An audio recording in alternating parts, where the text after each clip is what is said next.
Get ready for non-stop adrenaline.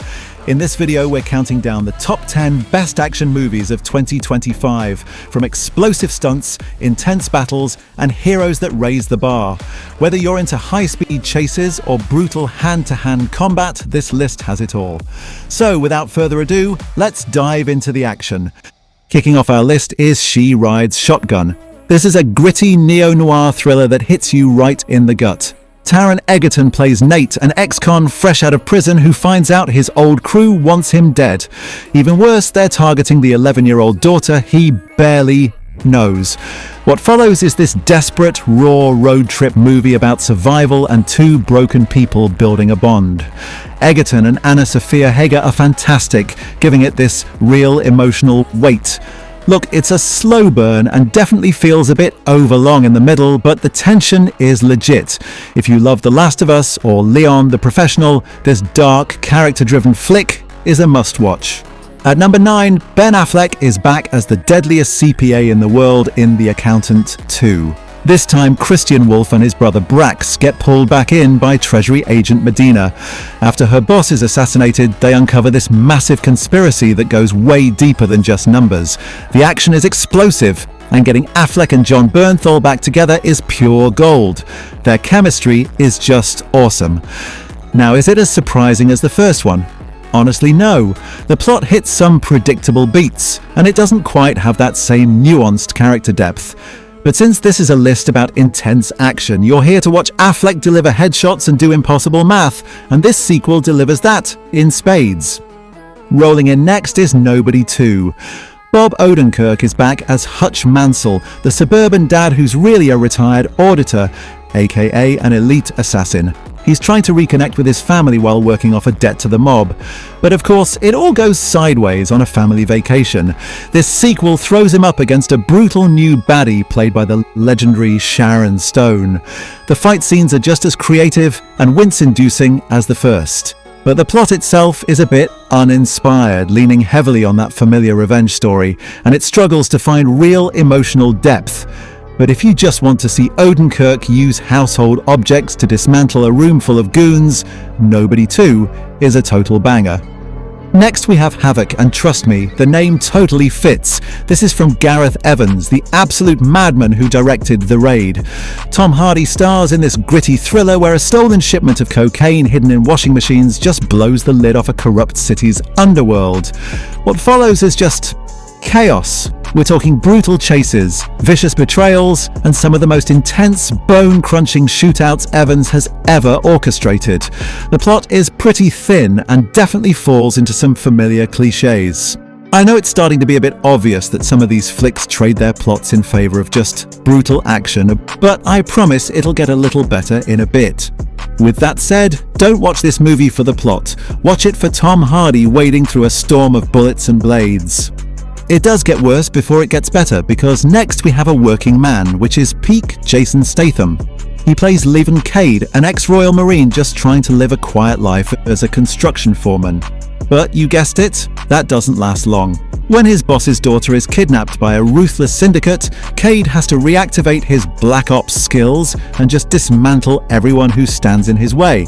Look, the plot is about as formulaic as it gets. You know exactly where this story is going from the first 10 minutes.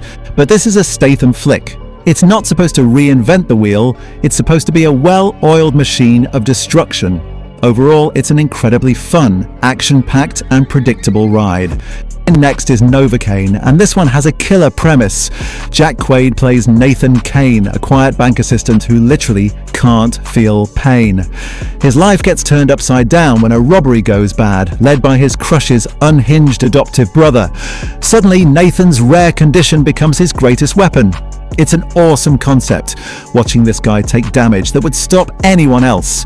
The film does struggle with pacing, and some of the character development feels thin, leaving the whole thing feeling a bit uneven. But the action is brutal, Quaid is fantastic, and it's a fresh, high-concept thriller that's definitely worth the watch. Coming up next is Edgar Wright's The Running Man. Yes, that Edgar Wright.